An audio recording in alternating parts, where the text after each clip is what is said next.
আচ্ছা কাকা, আমরা যেহেতু একটা মুরগির খামারে আছি, তাহলে পোল্ট্রি কাকে বলে? পোলট্রির সংজ্ঞা হচ্ছে যে সমস্ত পাখি মানুষের তত্ত্বাবধানে থাকে, বংশ বিস্তারের মাধ্যমে মানুষকে অর্থনৈতিকভাবে সাহায্য সহযোগিতা করে, তাকে পোলট্রি বলে। এখানে তিনটি শর্ত রয়েছে।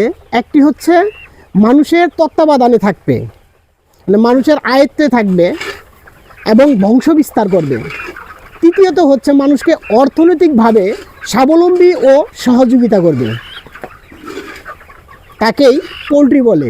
পোলট্রির মধ্যে রয়েছে যেমন মুরগি, হাঁস, কোয়েল, তিতির, মাছকবি, এই সমস্ত পাখি যেগুলো মানুষের তত্ত্বাবধানে থাকে, বংশ বিস্তার করে, মানুষকে অর্থনৈতিকভাবে স্বাবলম্বী ও সহযোগিতা করে তোলে।